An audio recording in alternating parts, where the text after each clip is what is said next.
Bonjour à tous, bienvenue dans une nouvelle vidéo. Aujourd'hui, j'ai une invitée spéciale, Marcella de la chaîne. Alors, je ne sais pas si je vais te laisser le dire. Francês com Amar. Alors, je suis très contente de te recevoir sur ma chaîne pour discuter de ton parcours d'apprentissage du français. Parce que, Marcella, tu vas nous raconter, mais tu es brésilienne et tu as un niveau de français excellent. Merci. Tu enseignes même le français. Donc, on va parler de tout ça aujourd'hui. Est-ce que tu peux nous dire quelques mots sur toi? Oui, bien sûr, avec plaisir. Je m'appelle Marcella, je suis brésilienne, comme elle a déjà dit, j'ai 36 ans et je suis prof de français depuis 13 ans maintenant, donc ça fait déjà un bon moment. Et quoi d'autre? J'ai commencé à créer du contenu, ça fait pas trop longtemps, ça fait 1 an et j'adore ça. Franchement, c'est trop bien. Et voilà, quoi d'autre? Ok, non, mais c'est déjà pas mal. Donc, à quel moment est-ce que tu as commencé à apprendre le français? Alors, j'ai commencé quand j'étais à la fac, à l'université, et à l'âge de 20 ans, je crois, 20 ans, 21 ans. En fait, voilà, je me suis inscrite en espagnol. Ok. Et, mais après, j'ai rencontré un Français. Je suis tombée amoureuse de lui et puis j'ai décidé de changer mon parcours et je commençais donc à apprendre le français à ce moment-là. Donc c'était seulement vers l'âge de 20 ans? Oui, c'est ça. Mais comme j'étais motivée parce que je suis tombée amoureuse d'un Français, du coup ça aide, ça motive dans l'apprentissage. Voilà, j'étais vraiment, je me suis lancée et puis. Ok. Et comment est-ce que tu as appris? Alors, au début, c'était vraiment avec des cours à l'université, donc des cours plutôt, on va dire, classiques. Et avec lui aussi, donc en essayant de communiquer avec lui, ça m'a vraiment beaucoup aidé parce que si j'avais que les cours de l'université, voilà, ça reste très scolaire et j'avançais pas vraiment. Qu'avec les cours, c'était compliqué, tu vois. Et c'est là vraiment que j'ai commencé, avec donc les cours à l'université, mais aussi avec ce partenaire, on va dire, qui m'aidait énormément avec les erreurs, avec la prononciation et tout ça. D'accord, ok. Et à quel moment tu en as fait ton métier, en fait? Ouais, ça c'est intéressant. Moi, j'ai toujours aimé enseigner. Je me rappelle que quand j'étais petite, j'avais, tu sais, les poupées, je mettais les poupées, j'avais le tableau blanc et je disais, voilà, aujourd'hui, je vais vous apprendre. Enfin, tu jouais à la maîtresse. Mais carrément, je jouais à la maîtresse. Et puis, donc je pense que au début, en fait, j'ai eu un doute parce que au moment de m'inscrire pour le bac, je sais pas si en portugais on a un autre nom, c'est différent, mais bon, en tout cas, au moment de choisir en fait si j'allais en licence LOA ou si j'allais faire lettres modernes ou j'avais un doute et je me suis inscrite en licence de journalisme aussi, donc j'étais pas sûre en fait, mais après bon, j'ai commencé vraiment à suivre les cours de lettres modernes avec une spécialisation en espagnol et ça m'a beaucoup plu. Ah, c'était avant le français, c'est-à-dire... C'était avant le français. En fait, au début... Tu voulais enseigner? Je voulais enseigner. Donc, en fait, je savais déjà que c'était... même si j'ai eu un doute, je savais au fond de moi que, voilà, que j'aimais ça. Et du coup, après, c'était tellement naturel, en fait, tu vois, dès que j'ai eu mon diplôme, en fait, j'ai commencé à donner des cours, Donc, tu donnais des cours de français à des Brésiliens? C'est ça. Et au début, en gros, en fait, j'ai aussi donné des cours d'espagnol, tu vois, donc je le fais aussi. Mais bon, c'est pas du tout mon... Ouais. Et tu as donné aussi des cours de portugais à des Français. Exactement, c'est ça, c'est ça. Parce qu'après, mon parcours, il est un peu... Voilà, j'ai fait plein de choses. Oui. J'ai fait plein de choses. Donc, j'ai commencé avec le français, donc je donnais des cours au Brésil, je donnais des cours à des Brésiliens, donc le français pour les Brésiliens. Après, j'ai déménagé, donc je suis allée vivre en France. Oui. Et là, c'était l'inverse, en fait. J'ai commencé à donner des cours de portugais aux voilà, des Français, des francophones. Et à un moment donné, alors pour te dire, c'est peut-être une de mes plus grandes fiertés, c'est qu'à un moment donné, j'ai même donné des cours, enfin, j'étais remplaçante, hein, mais j'ai donné des cours de français à des Français. Enfin, ça, c'était... C'est pas facile. Ouais, parce que c'est autre chose. Ouais, c'est ça. Ouais. C'était... en fait, j'ai eu... Enfin, voilà. Je sais pas si c'était de la chance aussi, mais c'est vrai que... Enfin... j'ai connaissé quelqu'un qui connaissait quelqu'un. Et du coup, cette personne, elle m'a dit, voilà, il cherche une prof de français parce que la prof, elle est tombée enceinte et du coup, là, il faut une remplaçante le temps d'eux. Et je me suis dit, mais est-ce que je serais capable? Oui. Parce que quand même si c'était des adolescents français, c'était dans un collège privé, est-ce que je serais capable de le faire? Et puis, je me suis dit, tu sais quoi, il faut pas avoir peur en fait. Ok, j'ai peut-être mon petit accent et tout, mais c'est pas grave parce qu'en fait le plus important c'est d'être là et d'être passionné et de transmettre mon savoir. Et puis c'est pas juste, il parle déjà français. Oui. Je vais être là vraiment pour tout ce qui est règles de grammaire, littérature et tout ça. Donc c'était plutôt ça. Donc je suis arrivée, elle m'a embauchée, donc comment ça s'appelle déjà la principale, voilà. Donc elle m'a embauchée et puis elle était tellement contente que en fait à un moment donné elle m'a dit en fait on veut te garder et c'est moi qui n'as pas voulu? Non, j'ai pas voulu parce que à ce moment-là je faisais aussi ma thèse, donc j'étais inscrite en thèse et c'était très compliqué d'avoir la thèse et puis les cours, c'était trop. Oui. Ok. Tu as vraiment un excellent niveau de français. Qu'est-ce qui a eu le plus d'impact pour toi dans ton apprentissage? Qu'est-ce qui a vraiment fait la différence pour atteindre ce niveau-là? Ok. C'est une très bonne question parce que je sais pas exactement, mais je peux dire que faire du shadowing, ça m'a vraiment changé, c'est-à-dire, ok, je parlais déjà français, j'avais déjà un bon niveau parce que j'ai toujours été, voilà, très scolaire, très, voilà, je faisais des listes de conjugaisons, vocabulaire, conjugaison, j'apprenais tout par cœur et tout ça, donc oui, j'avais un bon niveau, mais je pense que j'avais un accent, mais épouvantable, mais vraiment, enfin, c'était pas... Et en fait, à un moment donné, je me suis dit, non, il faut que j'améliore ça, il faut que j'améliore ma prononciation.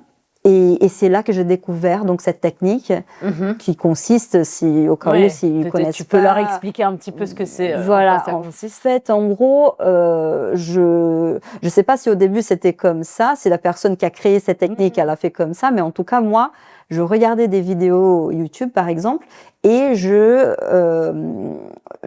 répétais, enfin, au-dessus de la voix de la personne. En même temps. En même temps. Donc, c'était... et voilà. Et donc, c'est rigolo de parler de tout ça, parce que justement, moi, j'utilisais les vidéos d'Elsa pour faire du shadowing. Wow. Et c'est ça que... Enfin, je trouve ça magnifique, en fait, d'être là, aujourd'hui, parce que... C'est fou, parce que j'ai vraiment beaucoup appris avec toi, tu vois, mais je pense vraiment que cette technique-là, elle m'a beaucoup aidée. Parce que c'est vrai que même quand on parle bien, quand on a le vocabulaire, des fois, il manque juste le rythme, il y a quelque chose qui va pas, enfin, et là, tu commences à vraiment imiter. Ouais. Et ça t'aide énormément à parler de manière plus naturelle. Je trouve, ouais. C'est vrai que c'est J'ai jamais vraiment essayé le shadowing, j'en ai entendu parler, j'ai un petit peu essayé, mais je pense que ça pourrait en effet bien m'aider pour la prononciation en portugais. On en parlait sur ta chaîne, parce qu'on a fait une vidéo sur la chaîne de Marcella qu'on vous laissera en barre d'infos, où je parlais de mon apprentissage du portugais, entre autres. Et c'est vrai que la prononciation, c'est une des difficultés. Et je pense que pour le français aussi, pour beaucoup de monde, la prononciation, ça peut être une grande difficulté. Donc, c'est ça. Ça peut être Et tu sais, Elsa, c'est surtout que le français aussi a plein de petits mots qui se ressemblent entre eux. Et en fait, juste un petit son, ça change tout, en fait. On a, par exemple, vent et vin. Ouais. Bah, c'est juste un son, mais qui change complètement le sens de... Oui, je sais. Et il y en a plein de mots comme ça, c'est-à-dire des paires qui sont presque les mêmes mots, mais juste avec un son, genre enfant et enfin, enfin, il y en a plein. Et je pense que c'est pour ça que le français, par exemple, on va prendre le portugais comme exemple. Le portugais n'a pas beaucoup de sons, enfin, des mots comme ça, qui sont presque identiques. Oui, avec un mot de différence. Un son. Et en fait, même si tu prononces pas parfait, un portugais ou un brésilien va quand même te comprendre parce que il n'a pas un autre mot. Presque pas. Alors que si tu arrives en France et que tu dis enfin pour dire enfant, on va pas comprendre. Ah bah non. Et souvent, il y a ce truc du français qui fait « Ah, enfant !» Et tu te dis « Mais c'est ce que je dis !» C'est ça. Et non, nous, on a... Et pour Doron, mon compagnon, c'est pareil. À chaque fois, le vent, il me dit « Tu peux me dire vent, C'est trop dur. C'est trop dur. Entendre, attendre. Ah bah oui. Et tendre, éteindre. Donc, en fait, c'est juste un son, mais qui change tout. Donc, en fait, je pense que le français, par rapport aux autres langues... Enfin, moi, je connais pas toutes les langues. Hein. Là, je parle vraiment de mon expérience avec les langues que j'ai apprises. Donc, l'espagnol, l'anglais et le portugais, ma langue maternelle. Je trouve que c'est une langue très difficile. Il faut vraiment faire un effort pour bien prononcer les mots. Parce que sinon, les Français... ne te comprennent pas. Ouais. C'est pour la compréhension, c'est vraiment pour se faire comprendre. Oui. Il faut avoir en effet travaillé sur la prononciation. Donc je trouve que c'est là vraiment que j'ai eu une sorte de déclic et que je me suis dit ah oui, là si je fais pas un effort, je vais avoir un très bon niveau, c'est-à-dire j'ai le vocabulaire, j'arrive à lire, j'arrive à tout comprendre, mais je vais pas sauter le sauter le pas, sauter quelque chose, pas faire quelque chose, je sais pas moi. T'as compris. J'ai compris. Très bien. Une autre question que j'ai, c'est est-ce que tu as fait quelque chose pour apprendre le français qu'aujourd'hui tu ne ferais pas? Tu vois, quelque chose qui t'a peut-être fait perdre du temps, que tu aurais pu aller beaucoup plus vite. Oui. Est-ce que moi je dirais justement les listes, apprendre par cœur les listes de vocabulaire et de conjugaison de verbes, mais sans contexte. Oui. Parce qu'en fait, c'était ça. Je prenais vraiment un verbe. Allez, aujourd'hui, je vais conjuguer le verbe être et je conjuguais dans tous les temps verbaux. Non, mais un truc de fou. Mais tu te rends compte le temps que je perdais. Enfin, c'est-à-dire, ok, bien sûr qu'il y a des choses qui rentrent. Hein. C'est sûr que ça m'a quand même un peu aidé, mais oui. C'est pas la façon la plus efficace ni la plus amusante. C'est-à-dire aujourd'hui, je me rends compte que je pourrais faire autrement. Je pourrais. Enfin, déjà, dis-toi bien que quand on on va par exemple, quand j'étais à l'université. Et il y avait toujours un cours plutôt thématique, on va dire. Donc aujourd'hui, on va apprendre les animaux. Et du coup, en fait, il y avait plein de vocabulaire avec les animaux qu'on va jamais voir dans notre vie de tous les jours. C'est-à-dire que tu apprends à dire girafe, chien. Mais en fait, on sait très bien qu'ils n'ont pas tous le même poids, entre guillemets, puisque, ok, bien sûr que c'est bien de savoir dire girafe, mais c'est vrai que j'habite au Brésil. Il n'y a pas de girafe au Brésil. C'est vrai qu'on perd un temps fou à apprendre des mots qu'on ne va pas utiliser. Enfin, Tout peut être utile. Tout peut être utile, bien sûr, mais il faut quand même prioriser des choses. C'est-à-dire qu'au début, il faut que quand tu apprends quelque chose, il faut que ça ait du sens, en fait, dans ta vie de tous les jours. Ça sert à rien d'apprendre le mot girafe. Et voilà, et savoir tous les mots, tous les animaux de la forêt, alors qu'en fait, dans la vie de tous les jours, tu dis chien, tu dis chat, et puis quoi d'autre? Rat. Si tu habites à Paris, surtout, il faut bien connaître ce mot. Mais sinon, tu vois ce que je veux dire. Je comprends totalement. C'est apprendre des listes de mots sortis de tout contexte, même des listes de verbes. Moi aussi, j'ai fait exactement la même chose pour apprendre l'anglais.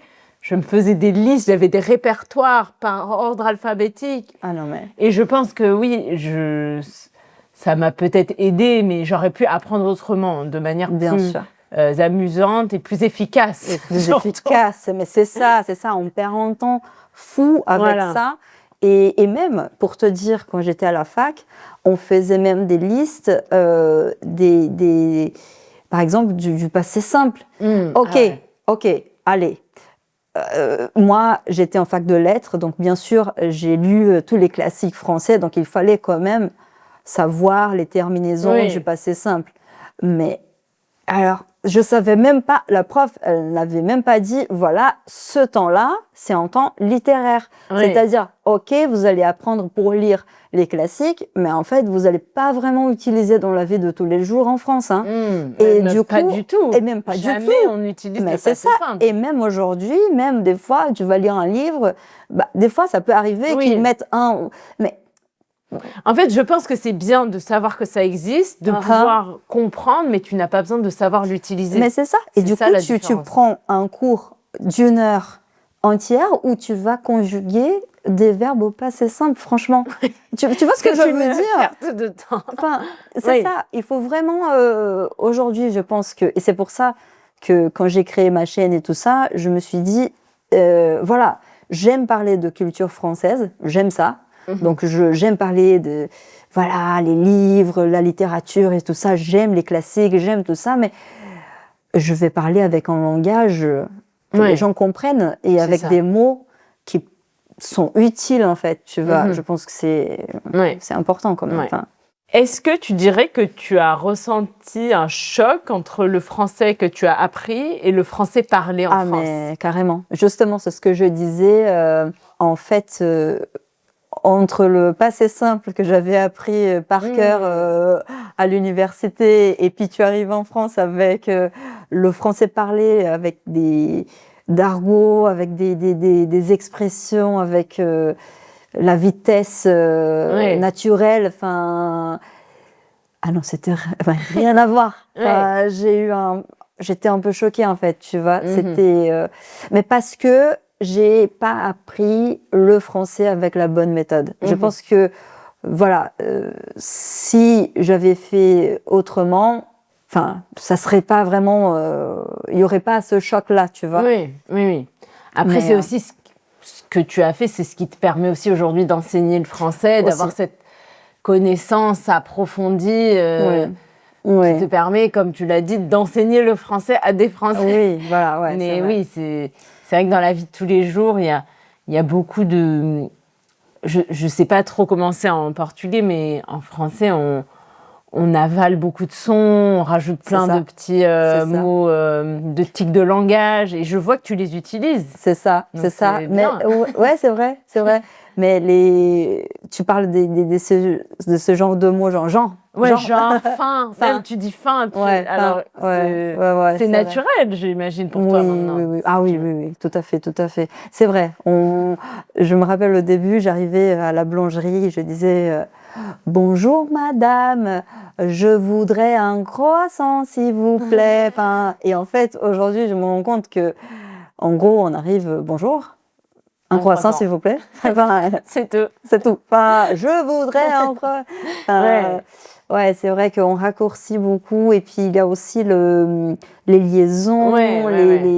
On mange les mots, les syllabes, c'est ça. Et non, c'est autre chose. C'est pour ça que je dis aussi qu'il faut faire une immersion. C'est-à-dire, et là, à nouveau, je ne parle pas forcément d'aller vivre dans le pays, mais vraiment de regarder des vidéos et à un certain niveau, parce que c'est vrai que quand on est à un niveau plus genre A1 et tout ça, c'est difficile de regarder des natifs. Oui, mais bien sûr, et c'est pour ça qu'il y a des chaînes comme les nôtres qui sont là pour aider, pour faire du contenu plus simple, adapté. Et c'est ça, en fait, qu'il faut aller chercher quand tu as ce niveau A1, c'est d'aller trouver des vidéos à un rythme plus lent. Et franchement, il y en a plein. Et plein et qui sont très bien, en fait. Voilà, c'est ça. Il faut trouver aussi des contenus assez intéressants, ce qui peut être un peu difficile au niveau débutant de trouver des contenus qui sont plus ou moins intéressants, mais aujourd'hui, je pense qu'avec YouTube... on peut carrément. Donc, en fait, c'est vrai qu'il faut, à un moment donné, aller plus loin et puis vraiment, à partir du niveau même A2, je dirais, B1, il faut vraiment regarder des contenus aussi, créés pour les natifs. Pour les natifs, voilà, c'est ça. Mais YouTube reste quand même une bonne ressource à ce niveau d'aller chercher des vidéos créées pour les natifs. Je suis d'accord. Mais je pense que c'est... Enfin, pour moi, je dis toujours que YouTube, c'est la meilleure ressource. Grave. C'est la meilleure ressource pour apprendre des langues. Oui, tout à fait d'accord. Ouais. Est-ce qu'aujourd'hui, tu continues de travailler activement ton français? Oui. En gros, déjà, j'ai créé du contenu, donc forcément, tous les jours, tu es en contact avec la langue. Carrément. Donc, j'écris en français, voilà. Et je continue de faire du shadowing aussi, tu vois, parce que je me dis que c'est un travail pour la vie, en fait. Tu vois, on n'arrête jamais il y a tellement de choses à faire et à apprendre. Et tu sais, là, il n'y a pas longtemps, j'ai même acheté un livre de phonétique. Enfin, je me suis dit, ça peut être intéressant pour mes élèves et aussi pour moi. Donc, en fait, presque tous les jours, le matin, je prends mon café et puis tu fais de la phonétique. C'est fun. Ah, mais moi, j'adore.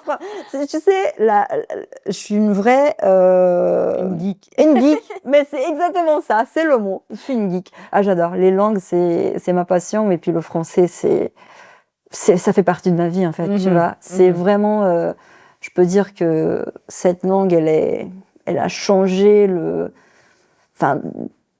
cours de ma vie, en fait. Oui, tu vois. Totalement. Ah, mais complètement. J'ai fait plein de rencontres extraordinaires, des gens super sympas que j'ai pu rencontrer grâce au fait de parler français, et puis pas que au niveau professionnel, les voyages et tout ça. J'ai complètement... c'est vraiment... Oui, ça a changé ta vie, c'est sûr. Complètement. Pour terminer, comme tu as vécu en France pendant 8 ans, est-ce qu'il y a une chose dans la culture française que tu as apprise à aimer avec le temps? Quelque chose que tu n'aimais pas au début et que... Ok. Ah râler. Qu'est-ce que c'est que râler? Se plaindre?